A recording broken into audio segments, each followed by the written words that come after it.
안녕하세요, 공공입니다. 오늘은 초대 손님을 모셨습니다. 일단 인사. 네. 저는 김동환 기자라고 합니다. 지금 코인데스크 코리아라는 매체에서 암호화폐 관련 취재를 하고 있습니다. 이분을 왜 모셨냐면 이분은 세상 만사에 관심이 많은 분입니다. 여러 가지를 모르면 그냥 공부를 해서 알아내는 분이기 때문에 요즘 의료 파업, 집단 진료 거부죠. 집단 진료 거부 사태가 벌어지고 있어서 의사들이 일을 안 한다는 건 알겠는데 왜 하는지는 모르겠고 의사들이 욕먹고 있긴 한데 왜 욕을 먹어야 되는지 모르는 분들을 위해서 이분을 모셨습니다. 네. 특히 전공의들 중심으로 응급실이나 대형 병원에서 진료를 하지 않고 있죠. 이분들이 그냥 진료 거부를 하는 건 아니고 정부 정책에 반대하고 있기 때문입니다. 그래서 정부가 어떤 정책을 냈고 그 정책을 왜 반대하고 있고 어디가 옳은지 이런 것들을 이렇게 공부하고 오셨다고 하니까 잘 지켜보시면 될 것 같아요. 의사들하고 정부 사이에 있는 이슈는 다른 이슈들도 있긴 한데 대부분 정부가 유보를 한 상태고 쟁점이 되고 있는 이 정책조차도 일단 유보를 한 상태이긴 하지만 의사들이 철회해라 라고 주장하는 것들이 몇 가지가 있어요. 하나는 의대 정원 확대, 그리고 기피과 문제 이런 것들이 쟁점으로 형성되고 있어서 살펴보도록 하겠습니다. 자, 일단 의대 정원 확대, 말 그대로 의대의 정원을 확대하는 얘기겠죠? 자세하게 들어보도록 하겠습니다. 지금 의대 정원을 400명씩 늘려서 10년 동안 그러면 4,000명의 의사를 양성을 하겠다라고 이제 발표를 한 게 의대 정원 확대 내용입니다. 이걸 이제 왜 하느냐, 갑자기 서울이나 수도권과 지방 사이에 이제 의료 격차가 굉장히 심각한데 그동안 여러 가지 정책을 썼는데 이 의료 격차가 메꿔지지 않는다. 그래서 지방의 의료를 전담할 전문 의사들을 좀 뽑아야 되겠다. 정원 외로. 요게 의대 정원 확대의 내용이라고 볼 수 있겠습니다. 의사들이 수도권에 많이 몰려있다고 하는데 어느 정도예요? 거의 지금 절반 이상이 서울과 경기권에 분포하는 것으로 나오고 있고요. 그리고 시와 군으로 나눴을 때는 군 지역에서 활동하는 의사는 전체의 5% 정도. 군 단위로 가면 거의 의사가 없다? 그렇죠. 의사가 적당한지 숫자가 요걸 이제 계량하는 방식이 있어요. 인구 1000명당 의사 수 몇 명, 인구 10만 명당 몇 명, 이런 건데 지금의 OECD 평균은 1000명당 의사가 3.4명이에요. 한국 같은 경우는 1000명당 2.3명. 2.3명인데 양의, 보통 의사라고 부르는 사람들이 2.3명이 아니고 그 중에 한 0.4명 정도는 한의사입니다. 한의사를 포함해서 2.3명. 그래서 그걸 빼면 한 1.89까지 줄어드는. 그러면 이제 OECD 평균이 3.4니까 거의 절반 정도인 거죠. 의사 숫자는 적다는 거는 거의 부인할 수 없는 사실인 것 같고요. 그리고 또 쇼킹한 게 우리가 근데 잘 몰라요. 의사 숫자가 적다고 하면 적은가? 이런 생각을 하게 되거든요. 이유가 뭐냐면 아까 말씀드렸다시피 서울, 수도권, 대도시는 의사가 많아요. 여기는 3 정도가 나와요. 서울 같은 경우는 특히 인구 1000명당 3 정도가 나오고 경북 이런 데는 1.5 아래예요. 그런 격차가 있다는 걸 좀 감안하시고 이 이슈를 쫓아가면 좋을 것 같습니다. 그러니까 의사가 줄어들고 있다 이런 얘기도 있고 의사가 늘어나고 있다. 네네. 이런 얘기도 있는데 그런 문제들은 좀 어떻게 봐야 돼요? 의사가 늘어나고 있다라고 주장을 하는 의사 관련된 의대 교수랄지 의사랄지 이런 주장을 하고 계시는 분들이 계세요. 실제로. 지금보다 의대 정원을 늘리면 2025년부터는 의사 수가 초과다 오히려. 이런 주장을 펴고 있고 이렇게 주장하시는 분들도 내용을 자세히 뜯어보면 지금 사실 서울 및 수도권과 지방 간의 의료 불균형이 굉장히 심각한 상태다. 요거는 다들 인정을 하는 부분이에요. 모든 사람이 인정하는 부분이 지금 지방에 의사가 없다라는 부분은 다들 인정을 하고 있고 그리고 이제 또 하나 여기서 이제 우리가 알아둬야 될 부분이 뭐냐면 군대를 이 사람들이 어떻게 가는지를 들어서 아실 거예요. 공보위라는 거로 가거든요. 공보위 아니면 군의관으로 가요, 의사들이. 공보위가 뭐냐면 사람들이 거의 없고 의료시설이 굉장히 미비한 어떤 지방의 말단 끝 이런 동네들 이런 동네들의 공보위들을 파견합니다. 이거는 어떻게 하는 거냐면 원래 군 복무를 해야 될 TO를 보건복지부에서 야 우리 좀 빌려줘 라고 해서 데리고 온 다음에 이렇게 하는 거거든요. 그러니까 이런 것들이 굉장히 많았어요. 의경도 약간 이런 거에 하나고 그리고 산업체 가서 거기서 이제 근무를 하면서 병역을 해결하잖아요. 이런 것도 이런 제도의 하나고 근데 인구가 줄고 있잖아요. 인구가 주니까 군대에 갈 사람들이 줄어들고 있어요. 현역병으로 데려가야 하는 사람들이 없어요.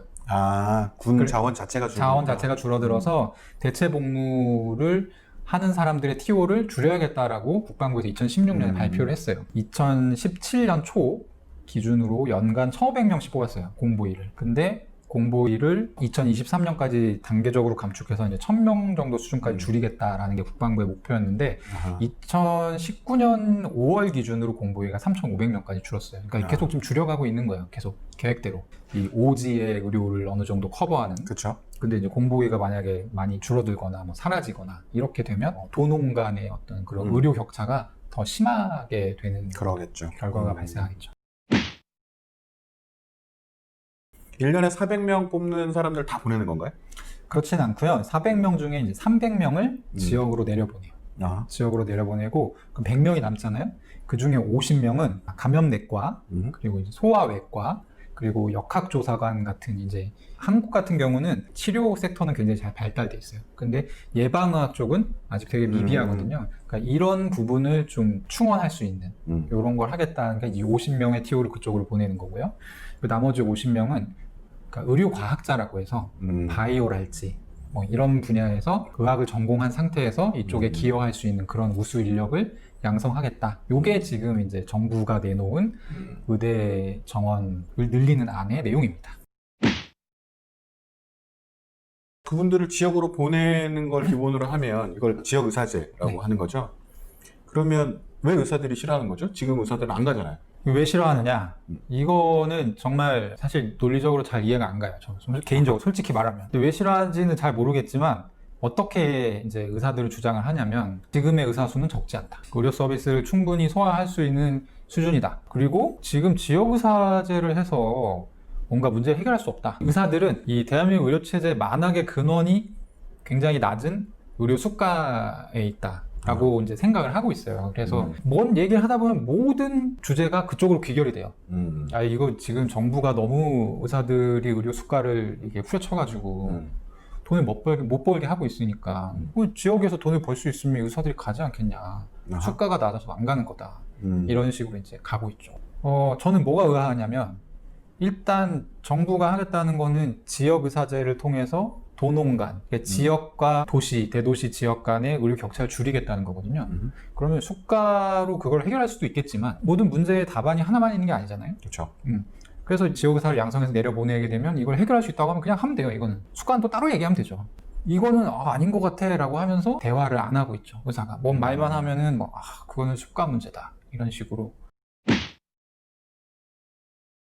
제가 아는 선배의 자녀가 사실 지역에 있는 의대를 다니고 있어요. 근데 이번에 이제 파업을 하겠다. 이랬던 거죠. 그 자녀가 뭐라고 얘기했냐면 자기는 지방 의대를 다니고 있으니까 이런 지역 의사제가 도입이 되면 나도 이 지역을 못 벗어나는 거 아니냐. 그러니까 나도 서울 못 가는 거야. 그래서 나도 싸울 거야. 이렇게 했다는 거죠. 그건 맞아요? 저는 이제 페이스북을 열심히 하는 편인데 네. 페이스북에 수많은 의사분들이 계세요. 이분들이 말씀하시는 걸 들어보면 안 읽어보고 얘기하는 케이스가 굉장히 많아요. 그러니까 당연히 그렇게 못하죠. 지금 한국이 어떤 나라인데 무슨 지금 독재 시절도 아니고 넌 지방대 의대 나왔으니까 넌 지방에서 그냥 일해 이렇게 얘기를 하면 바로 헌법소원 들어가지 않겠습니까? 그렇죠. 그럼 원래 뽑을 때부터 그렇게 한 이 제도가 도입되고 나서 그렇죠. 네. 이 사람들한테만 적용이 될 거다. 근데 이럴 수 있을 것 같아요. 그러면 그 사람들은 그렇게 뽑힌 사람들은 계속 지역에서 일을 할까요? 근데 요게 지금 사실은 핵심적인 문제예요.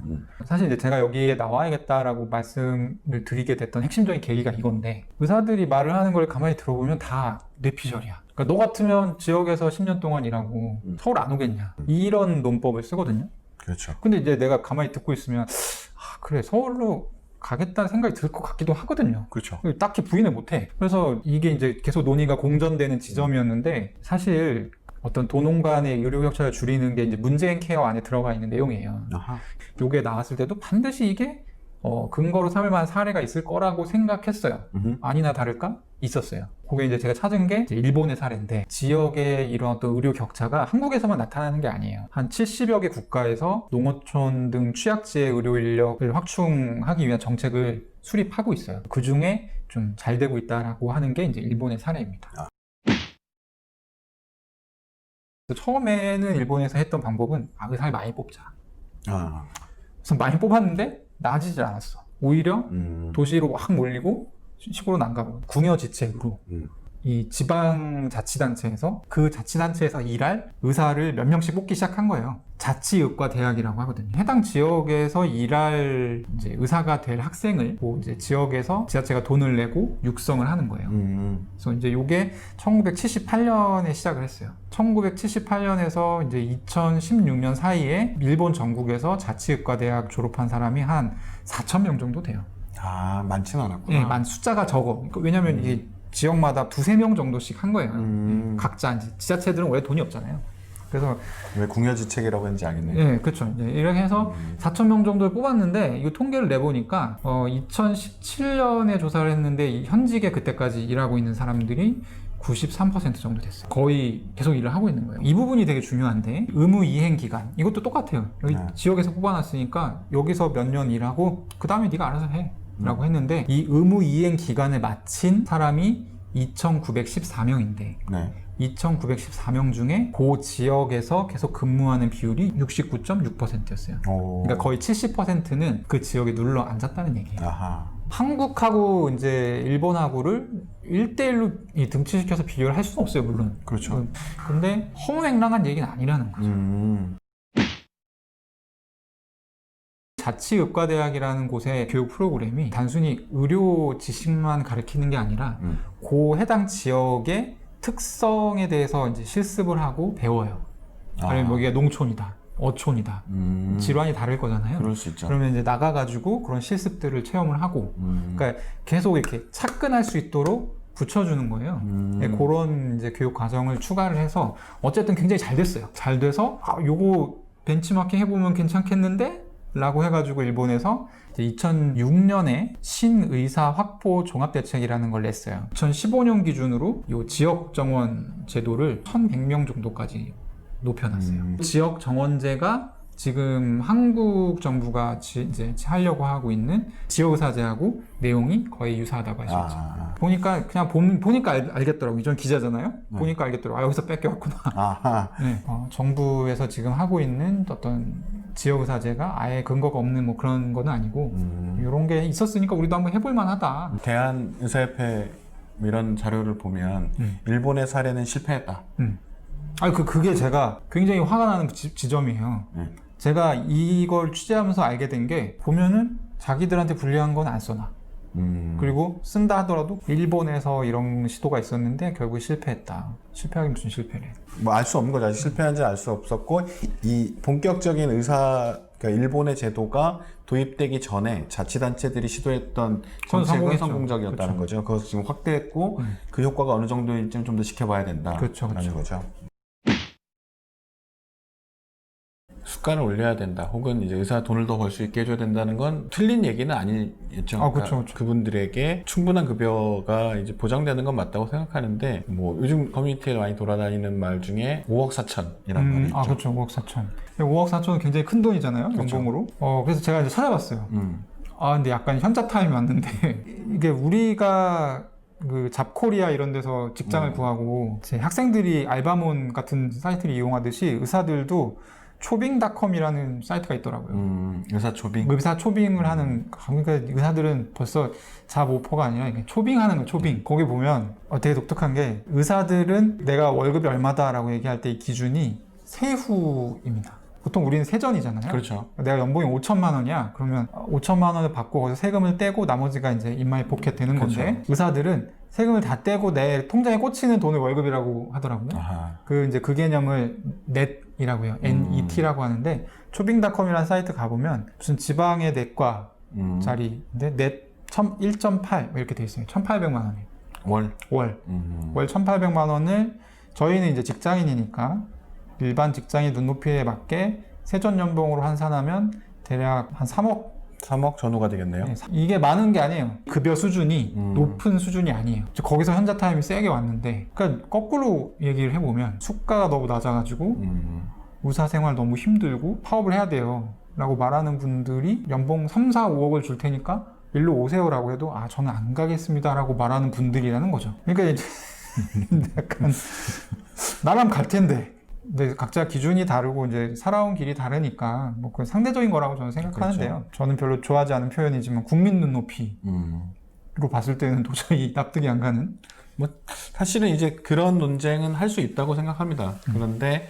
어느 정도 적절하냐, 특히 이제 성형외과를 중심으로 압구정동 이 여기에 이제 있는 의사들이 벌어들이는 수입에 비교하면 그거에 대한 박탈감은 상당히 강할 수 있다고 생각하는데, 문제는 그것이 토론할 수 있고 논쟁할 수 있는 부분이라고 생각하는데, 그것이 진료를 거부할 만큼의 지금 당장 철회하지 않으면, 정부는 대화를 하자, 정책을 유보한 상태인데 그것이 대화의 여지도 없는 진료 거부를 해야 되는 건지는 저는 뭐 좀 이해가 안 되긴 합니다. 이제 의사들이 제일 좀 스위치가 눌린 단어가 공공재래요. 너네 공공재 아니냐. 사회에서 면허 줘서 하는 거잖아. 내가 열심히 노력을 해가지고 이 자리에 올라왔고 나는 그 대가를 누릴 만한 자격이 있다고 생각이 드는데, 그게 아니라 너는 사회에서 공공재니까 그냥 우리가 해달라는 대로 해야 돼 라고 하면 부당하다고 느낄 것 같아요, 저라도. 그래서 뭐 이 문제는 누가 맞다 틀리다 뭐 이런 거라기보다는 그냥 뭐 적절한 대화와 어떤 타협을 통해서 모두가 윈윈할 수 있는 그런 방향을 찾아야 되지 않나? 네. 사실은 의사들 중에서 정부 정책이 부족하다고 하는 분들도 꽤 많이 있습니다. 지역의사제와 공공의대에 멈추는 것이 아니라 시급하게 필요한 것 중에 하나는 의사들이 갈 곳이 필요하다. 그러니까 지방의 지역의 거점 병원들이 더 많이 생겨야 된다. 공공의료원들을 빨리 확충해야 되고, 공공의료원을 늘리는 것과 의사정원을 늘리는 것이 결합되지 않는 것이 문제지 의사정원을 늘리는 게 문제가 아니다. 오히려 지금 고령화 시대를 생각해 본다면 의사는 훨씬 더 필요하고, 그들이 지방으로 더 갈 수 있게, 지역으로 갈 수 있게 더 많은 인프라를 구축해 줘야 된다라고 이제 주장하시는 분들도 있죠. 그렇죠. 네. 제가 이 컨텐츠를 준비하고 김 기자님을 이렇게 모신 이유이기도 한데, 더 많이 알고 더 많이 토론을 시민들이 적극적으로 개입해야 된다는 생각이 들어요. 정부가 맞다 틀리다 혹은 의사가 맞다 틀리다가 아니라 나의 입장에서 그렇죠. 의료를 받아야 되는, 그 의료 서비스를 받아야 하고 정부의 보호를 받아야 되는 시민의 입장에서 어떤 정책이 준비가 되고 있고 어떤 정책이 필요한지, 그리고 그것을 반대하는 사람들은 어떤 이유로 반대를 하는지를 좀 알 필요가 있다. 제가 쟁점 해설이나 시사 해설을 가끔 하는데요. 정말 만사에 관심이 많으신 분이기 때문에 종종 모시도록 하겠습니다. 블록체인 담당 기자거든요. 댓글로 블록체인 관련한 질문을 하면 잘 달아줄 테니까 그런 질문을 하셔도 되고, 이 정책과 관련해서 궁금한 내용 있으면 또 달아주시면 답을 해드리도록 하겠습니다. 코인 뭐 사야 돼? 올라요? 뭐 이런 질문에 대해서는 저도 모르기 때문에 답을 해드릴 수가 없다는 말씀 미리 드리고요. 네. 오늘 준비한 의사 집단 진료 거부 사태와 관련되어 있는 쟁점들을 알아봤고요. 지금까지 시청해주셔서 감사합니다. 저는 김 기자님과 함께 언젠가 다시 돌아오도록 하겠습니다. 네, 감사합니다. 감사합니다. 네, 이걸 왜 하시게 된 거예요? 사실은 제가 부른 건 아니고 오시겠다고 했습니다. 이렇게 처음으로 게스트를 오셨는데 네. 곰곰이에 출연하고 싶다 이렇게 말씀하셔서 오셨어요. 네. 저는 그 집에서 이제 와이프하고 뉴스를 같이 많이 보는데요. 이제 와이프가 이번 이슈에 대해서 되게 궁금해했어요. 왜 의사들이 파업을 하느냐. 그래서 이제 취재를 해본 결과 이거를 그냥 와이프한테만 알려주기는 좀 아쉽다. 그래서 글로 쓰려다가 이런 거는 또 곰곰이에서 한번 같이 얘기를 해보면 재밌지 않을까, 그런 생각이 있어서 어때요? 라고 여쭤봤는데 의외로 굉장히 흔쾌히 대답을 해주셔가지고 나오게 됐습니다.